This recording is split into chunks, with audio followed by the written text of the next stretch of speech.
السلام علیکم ورحمۃ اللہ وبرکاتہ۔ الحمد للہ وکفی وسلام علی عبادہ الذین اصطفی والتقى والعفاف والغنى اما بعد فقد قال اللہ تبارک وتعالی فی القرآن المجید والفرقان الحمید فاعوذ باللہ من الشیطان الرجیم بسم اللہ الرحمن الرحیم ان الذین قالوا ربنا اللہ ثم استقاموا وقال اللہ تبارک وتعالی فی مقام آخر احطت بما لم تحط به وجئتک من سبأ بنبأ یقین صدق اللہ مولانا العظیم۔ جب حضرت سلیمان علیہ السلام نے اپنا پڑاؤ کسی مقام پر ڈالنے کے لیے پانی کی تلاش کرنے کے لیے ہدہد کو بلایا، کیونکہ ہدہد وہ پرندہ تھا جو حضرت سلیمان علیہ السلام کے ساتھ رہا کرتا تھا، اور ہر وقت جو ہے کوئی بھی بات ان تک پہنچانی ہو، وہ کوئی بھی میسیج کہیں سے حاصل کیا ہو، وہ حضرت سلیمان علیہ السلام کے پاس پہنچانے کے لیے وہ ہر وقت پرندہ موجود رہتا تھا۔ اور اس کی ایک خوبی بھی تھی کہ سلیمان علیہ السلام اپنے لشکر، اپنے لواحقین کے ساتھ میں جب بھی نکلتے سفر میں ہدہد ساتھ رہا کرتا تھا، اور جہاں کہیں پڑاؤ ڈالنا پڑتا تھا وہاں سب سے پہلے ہدہد جا کر جو ہے اس جگہ کا معائنہ کرتا تھا کہ یہاں ہمیں پانی ملے گا یا نہیں۔ وہ زمین کے اوپر جو ہے طائری نظر ڈالتا تھا، ڈال کر بتا دیتا تھا کہ اس حصے میں زمین کے نیچے پانی ہے، ہم یہاں کنواں کھود سکتے ہیں۔ تو اس کے اشارے کے بعد جو ہے سلیمان علیہ السلام جو ہے اپنے لشکر کو حکم کرتے کہ یہاں کھودو اور کنواں بناؤ تاکہ لشکر یہاں پڑاؤ ڈال سکے، ٹھہرے۔ تو ایک مقام پر پہنچے، اسی طریقے سے وہ پڑاؤ ڈالنے کے لیے اب ہدہد کو بلایا گیا تو ہدہد کا پتہ نہیں تھا۔ تو سلیمان علیہ السلام نے کہا کہ وہ کہاں گیا، کسی کی کوئی اطلاع نہیں تھی۔ تو بولے کہ اگر ہدہد کو فوراً میرے پاس سامنے بلایا جائے، وہ اگر آیا تو پہلے وہ آ کر اس کی غائب ہونے کی جو ہے اصل وجہ کیا ہے یہ بات جو ہے مجھے سنائی جائے۔ اگر اس نے کوتاہی کی ہے تو اس کو سزا دی جائے گی، یعنی تو اس کو ذبح کر دیا جائے گا۔ جب ہدہد آیا تو سلیمان علیہ السلام نے پوچھا کہ بغیر اطلاع کے تو کہاں گیا تھا اور کس لیے گیا تھا؟ ہدہد نے کہا کہ بادشاہ سلامت، اے پیغمبر، میں نے ایک علاقے کی طرف جا کر جو ہے وہاں کا ماحول، وہاں کے حالات دیکھے۔ وہ کوئی ملکہ ہے جو حکومت چلاتی ہے، اور وہاں جو ہے وہ دوسروں کی عبادت کی جاتی ہے، اور وہ ملکہ کی حکومت جو ہے بہت بڑی ہے، اس کا نام سبا ہے۔ تو وہ دیکھ کر آیا ہوں آپ تک جو ہے بات پہنچانے کے لیے۔ تو حضرت سلیمان علیہ السلام نے کہا کہ ٹھیک ہے، تو نے وہاں کی خبر لائی ہے تو اس کے تعلق سے دیکھا جائے گا۔ تو پھر پڑاؤ ڈالنے کی تیاری شروع کر دی۔ حضرت سلیمان علیہ السلام نے جب پوچھا کہ اے پرندے، بڑے اعتماد سے جواب دیا کہ احطت بما لم تحط به وجئتک من سبأ بنبأ یقین، میں لے آیا خبر ایک چیز کی کہ تم کو اس کی خبر نہ تھی، اور آیا ہوں تمہارے پاس سبا سے ایک پکی خبر لے کر۔ وہ سبا ایک بستی تھی، ایک علاقہ تھا وہاں سے۔ اب یہاں دیکھیں کہ وہ ایک ایسی شخصیت کے سامنے جواب دہ تھا جو وقت کے پیغمبر بھی تھے اور تخت و تاج کے مالک بھی تھے، بلکہ وہ ایسے جلیل القدر پیغمبر تھے جو انسانوں کے بادشاہ بھی، جنوں کے بادشاہ بھی تھے، پرندوں کے بادشاہ بھی تھے، چرندوں کے بادشاہ بھی تھے، خشکی کی مخلوق کے بادشاہ بھی تھے، اور تری کی مخلوق کے بھی بادشاہ تھے۔ اتنی ہیبت و جلالت شان والے پیغمبر کے سامنے اس چھوٹے سے پرندے کی جو ہڈیوں کا ڈھانچہ تھا کیا حیثیت تھی؟ جب حضرت سلیمان علیہ السلام کہہ چکے تھے کہ میں ہدہد کو سخت سزا دوں گا یا ذبح کر دوں گا، تو اسے تو یہ بات سنتے ہی کانپ جانا چاہیے تھا، اس کو تو غشی کا دورہ پڑ جانا چاہیے تھا کہ جن کے سامنے جنوں کو دم مارنے کی اجازت نہیں، ان کے سامنے میری کیا حیثیت ہے۔ لیکن چونکہ اس کے دل میں سچ تھا، اس لیے جب اس سے پوچھا گیا کہ تم کہاں تھے، تو آگے سے اعتماد سے جواب دیا کہ میں آپ کے لیے قوم سبا کی ایک ایسی خبر لایا ہوں جو آپ کے پاس پہلے سے نہیں ہے۔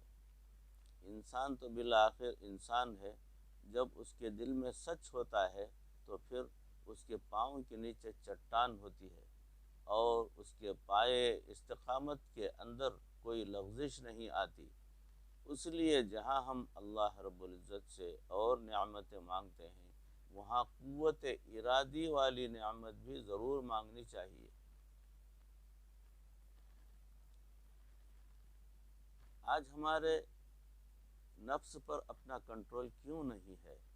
مسجد میں تو اللہ اکبر کہتے ہیں، لیکن جیسے ہی باہر نکلتے ہیں تو نفس کی پوجا شروع ہو جاتی ہے اور آنکھ ادھر ادھر دیکھنا شروع کر دیتی ہے۔ ہمارے اندر استقامت نہیں ہوتی، گھڑی میں تولا اور گھڑی میں ماشا ہوتے ہیں، اور یوں ہی زندگی گزرتی رہتی ہے۔ جن کو ہم اللہ والے کہتے ہیں وہ بھی ہماری طرح مٹی کے بنے ہوئے انسان ہیں، ان کی بھی دو آنکھیں، دو ہاتھ، دو پاؤں اور ایک دماغ ہوتا ہے۔ ان کے دلوں کے اندر بھی اتنا ٹھوس ایمان ہوتا ہے کہ جب وہ دل میں ایک ارادہ کر لیتے ہیں تو پھر وہ نبھا کر دکھا دیتے ہیں۔ یہاں آ کر ایک عام آدمی میں اور ایک اللہ والے میں فرق کا پتہ چلتا ہے۔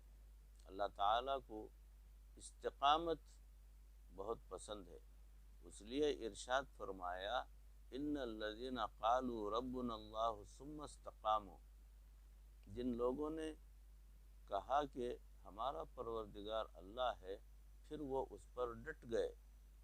آج کا نوجوان استقامت میں کمی ہونے کی وجہ سے اپنے نفس کا غلام بنا پھرتا ہے، تنگ بھی ہے مگر نفس پر قابو بھی نہیں پا سکتا۔ کیسے قابو ملے؟ اس کے لیے مضبوط قوت ارادی کی ضرورت ہے۔ ہماری حالت ماچس کی تیلی کی مانند ہے، جس طرح اس کے اندر آگ بھری ہوتی ہے، بس رگڑ لگنے کی دیر ہوتی ہے کہ آگ بھڑک اٹھتی ہے۔ اسی طرح ہمارے نفس کے اندر بھی خباثت بھری ہوتی ہے، نامحرم پر نظر پڑتی ہے تو ایسی رگڑ لگتی ہے کہ نفس میں شہوت بیدار ہو جاتی ہے، ذرا سی مسکراہٹ ہمارا وضو توڑ دیتی ہے، حلال اور حرام کی تمیز نہیں رہتی۔ ہم اپنے نفس اور شیطان کے خلاف فاتح کیسے بن سکتے ہیں؟ اس کا راز قوت ارادی میں پوشیدہ ہے۔ لکڑی آگ کی غذا کیسے بنتی ہے؟ حضرت جنید بغدادی رحمۃ اللہ علیہ کے ماموں سری سقطی رحمۃ اللہ علیہ ایک مرتبہ سفر میں جا رہے تھے، جب تھک گئے تو قیلولہ کی نیت سے ایک درخت کے نیچے سو گئے۔ جب آنکھ کھلی تو درخت میں سے آواز سنی، یا سری کم مثلی، اے سری تم میرے جیسا ہو جا۔ وہ بڑے حیران ہوئے۔ جب انہوں نے سنا کہ درخت میں سے اس طرح کی آواز آ رہی ہے تو انہوں نے درخت سے مخاطب ہو کر کہا کیف اکون مثلک، میں تیرے جیسا کس طرح بن سکتا ہوں؟ درخت نے جواب دیا ان الذین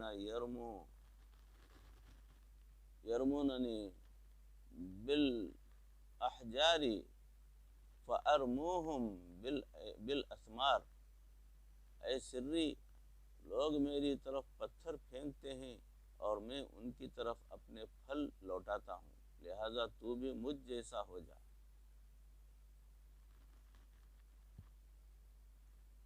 اللہ تعالیٰ نے ان کو نور فراست عطا کیا ہوا تھا، لہٰذا ان کے دل میں فوراً خیال آیا کہ اگر یہ درخت اتنا اچھا ہے کہ پتھر مارنے والے کو بھی اپنے پھل دیتا ہے تو پھر اللہ تعالیٰ نے اس کو آگ کی غذا کیوں بنایا؟ لکڑی جلتی ہے اور آگ کی غذا بنتی ہے۔ چنانچہ انہوں نے درخت سے پوچھا کہ وہ کیفا مسیرک الی النار، اے درخت اگر تو اتنا اچھا ہے تو یہ بتا کہ اللہ تعالیٰ نے تجھے آگ کی غذا کیوں بنا دی؟ جب انہوں نے یہ پوچھا تو ایسے لگا کہ جیسے اس درخت نے ٹھنڈی سانس لی اور جواب دیا کہ اے سری میرے اندر خوبی بھی بہت اچھی ہے، مگر میرے اندر یہ ایک ایسی خامی ہے جو اللہ تعالیٰ کو بہت ناپسند ہے، اور اس خامی نے میری سب خوبیوں پر پانی پھیر دیا ہے۔ پوچھا وہ خامی کون سی ہے؟ درخت نے جواب دیا فَأَمْلَيْتُ بِالْهَوَاءِ هَكَذَا هَكَذَا، اے سری جدھر کی ہوا چلتی ہے میں ادھر کو ڈول جاتا ہوں، میرے اندر استقامت نہیں ہے، اور یہ چیز اللہ تعالیٰ کو اتنی ناپسند ہے کہ میری سب خوبیوں کے باوجود مجھے اللہ تعالیٰ نے آگ کی غذا بنا دیا۔ مشائخ کثرت کے ساتھ ذکر کرنے کی اور اہل اللہ کی صحبت اختیار کرنے کی تلقین کرتے رہتے ہیں۔ اس کی بنیادی وجہ یہی ہوتی ہے کہ اس سے بندے کے اندر قوت ارادی بڑھ جاتی ہے۔ خربوزے کو دیکھ کر خربوزہ رنگ پکڑ لیتا ہے، اس لیے جتنے گرے ہوئے لوگ ہوتے ہیں ان کی اللہ والوں سے ملاقات ہوتی ہے تو پھر اللہ تعالیٰ انہیں اٹھنے کی توفیق عطا فرما دیتے ہیں اور ان کی زندگیاں بدل جاتی ہیں۔ چند لمحوں کی صحبت ان کی زندگی کے رخ بدل کر رکھ دیتی ہیں۔ یہ استقامت قوت ارادی ہے، یعنی ول پاور، یا قوت ارادی ہی سے پیدا ہوتی ہے۔ یہ قوت اگر دیکھنا ہو کہ ایمان والوں کے اندر استقامت اور قوت ارادی کتنی ہوتی تھی تو صحابہ کرام کی زندگیوں کو دیکھ لیجئے، ایک ایک صحابی آپ کو عزم و استقامت کا پیکر نظر آئے گا۔ ایک صحابی فرماتے ہیں کہ میں نے بدر کے میدان میں جائزہ لیا کہ میرے دائیں بائیں کون ہیں، تو ایک طرف ایک نوجوان صحابی تھے اور دوسری طرف دو چھوٹے چھوٹے بچے تھے جنگ کے میدان میں۔ یہ دیکھ کر میرے دل میں خیال آیا کہ کتنا اچھا ہوتا کہ میں دوسری طرف بھی کوئی نوجوان صحابی ہوتے میرے، تاکہ ہم مل کر آگے بڑھتے اور دشمنوں پر خوب حملہ کرتے۔ اتنے میں وہ بچے میرے پاس آئے اور کہنے لگے چچا جان کیا آپ بتا سکتے ہیں کہ ابو جہل کہاں ہے؟ وہ فرماتے ہیں کہ میں نے ان کی عمریں دیکھی تو حیران ہوا کہ یہ ابو جہل کے بارے میں پوچھ رہے ہیں۔ میں نے پوچھا بچوں کیا بات ہے، آپ اس کے بارے میں کیوں پوچھ رہے ہیں؟ وہ کہنے لگے کہ ہم نے سنا ہے کہ وہ ہمارے محبوب حضرت محمد مصطفیٰ صلی اللہ علیہ وسلم کو گالیاں دیتا ہے، اس نے ان کو مکہ مکرمہ میں بہت اذیتیں پہنچائیں، اگر وہ آج آیا ہوا ہے تو ہم ارادہ کر کے آئے ہیں کہ آج یا تو وہ خیریت سے واپس نہیں جائے گا یا ہم اپنے گھروں کو واپس نہیں جائیں گے۔ میں ان کی یہ بات سن کر حیران ہوا کہ ان بچوں کے چھوٹے چھوٹے قد اور عمریں ہیں اور ان کا ٹارگٹ اتنا اسکائی ہائی ہے۔ میں نے انہیں اشارہ کر کے بتایا کہ وہ جو تمہیں لوہے میں ڈوبے ہوئے فوجی نظر آ رہے ہیں، ان کے درمیان میں وہ اونچا جو ہے ایک آدمی نظر آ رہا ہے، وہ ابو جہل ہے۔ انہوں نے یہ سن کر اپنا ٹارگٹ کو اچھی طرح پہچان لیا۔ جب جہاد شروع ہوا تو نوجوان مجاہدین نے حملہ کیا۔ وہ بچے چھوٹے تھے اور انہوں نے بغیر سواری کے بھاگنا شروع کر دیا۔ وہ اتنے چھوٹے تھے کہ کفار نے ان کا نوٹس ہی نہ لیا۔ وہ گھوڑوں کے درمیان سے اپنا راستہ بنا کر ان کی صفوں میں سے گزرتے ہوئے ابو جہل کے گھوڑے کے قریب پہنچ گئے۔ ان کا قد اتنا چھوٹا تھا کہ وہ زمین پر کھڑے ہو کر گھوڑے پر بیٹھے ہوئے دشمن پر وار بھی نہیں کر سکتے تھے، بلکہ مورخین نے لکھا ہے کہ ان کے قد کی اپنی تلوار سے بھی چھوٹے تھے۔ چنانچہ ان میں سے ایک نے گھوڑے کی ٹانگ پر وار کیا۔ جب گھوڑا گرا تو ابو جہل بھی گرا، پھر اس پر وار کیا۔ وہ بچے اتنے کمزور تھے کہ وہ تلوار سے ابو جہل کا گلا بھی نہیں کاٹ سکتے تھے۔ چنانچہ حضرت عبداللہ بن مسعود رضی اللہ تعالیٰ عنہ کا علم سیدنا امام اعظم رحمۃ اللہ علیہ کو پہنچا۔ ابو جہل کا گلا کاٹا اور اس طرح وہ دشمن خدا فی النار ہوا۔ جس قوم کے بچوں کی قوت ارادی کا یہ عالم ہو، اس قوم کے نوجوانوں کی قوت ارادی کا کیا عالم ہو سکتا ہے۔ صحابہ کرام میدان احد میں جانے کی تیاری کر رہے تھے کہ اتنے میں ایک صحابی رضی اللہ تعالیٰ عنہ جو پاؤں سے معذور تھے، نبی اکرم صلی اللہ علیہ وسلم کی خدمت میں حاضر ہوئے۔ عرض کیا، اے اللہ کے محبوب صلی اللہ علیہ وسلم، مجھے بھی آپ جہاد میں جانے کی اجازت دے دیجئے۔ آپ صلی اللہ علیہ وسلم نے ارشاد فرمایا، آپ کے 4 بیٹے جہاد میں شریک ہو رہے ہیں اور آپ معذور بھی ہیں، لہٰذا اگر آپ گھر پر رہیں تو بہت اچھا ہوگا۔ انہوں نے اصرار کرتے ہوئے عرض کیا کہ اے اللہ کے محبوب صلی اللہ علیہ وسلم، میرا جی چاہتا ہے کہ میں اپنے لنگڑے پن کے ساتھ جنت میں جاؤں۔ چنانچہ نبی صلی اللہ علیہ وسلم نے ان کو اجازت دے دی۔ وہ خوشی خوشی گھر کو واپس لوٹے اور اپنی زوجہ سے کہا کہ تیاری کرو، میں بھی جہاد میں جا رہا ہوں۔ بیوی جب تیاری کرنے لگی تو انہوں نے مذاق میں کہہ دیا کہ میں تو دیکھ رہی ہوں کہ آپ میدان جہاد سے بھاگ کر واپس لوٹ رہے ہیں۔ جب انہوں نے یہ بات کہی تو اس وقت ان صحابی نے یہ دعا مانگی کہ اے اللہ، مجھے تو میدان جہاد سے واپس اپنے اہل خانہ کی طرف نہ لوٹانا۔ چنانچہ روایات میں آیا ہے کہ وہ میدان جہاد میں تشریف لے گئے، لڑائی میں حصہ لیا، کفار کو قتل کرتے رہے حتیٰ کہ وہ خود بھی شہید ہو گئے۔ جب مسلمانوں کے ورثاء ان کی لاشوں کو لے کر مدینہ طیبہ آنے لگے اور ان کی زوجہ ان کی لاش کو اونٹ پر رکھ کر واپس آنے لگی تو اونٹ واپس نہیں چلتا تھا۔ بارہا کوشش کے باوجود جب نبی صلی اللہ علیہ وسلم کی خدمت میں گزارش کی گئی تو آپ صلی اللہ علیہ وسلم نے پوچھا، کیا انہوں نے اپنے گھر سے نکلتے ہوئے کوئی بات کہی تھی؟ عرض کیا گیا کہ اے اللہ کے محبوب صلی اللہ علیہ وسلم، انہوں نے یہ بات کہی تھی۔ فرمایا، اب ان کی لاش بھی مدینہ کی طرف نہیں جائے گی۔ چنانچہ انہیں سید الشہداء حضرت امیر حمزہ رضی اللہ تعالیٰ عنہ کے ساتھ دفن کیا گیا۔ اللہ اکبر۔ جو احد میں جو ہے ان کی قبر موجود ہے۔ جس قوم کے معذوروں کا یہ حال ہو، اس قوم کے صحت مندوں کا کیا حال ہوگا۔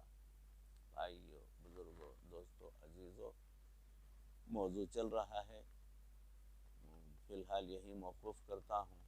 اللہ رب العزت ہمیں بھی قوت ارادی کی وہ طاقت عطا فرمائے کہ جو ارادہ ہم کریں پروردگار اس کے اندر تقویت عطا فرمائے، نیک ارادے۔ اللہ رب العزت ہمارے دلوں کی اصلاح فرمائے، اللہ ہمارے گناہوں کو معاف فرمائے، ہمارے اگلی پچھلی تمام خطاؤں کو پروردگار درگزر فرمائے، ایمان والی زندگی اور ایمان والی موت نصیب فرمائے۔ وآخر دعوانا ان الحمدللہ رب العالمین۔ السلام علیکم ورحمۃ اللہ وبرکاتہ۔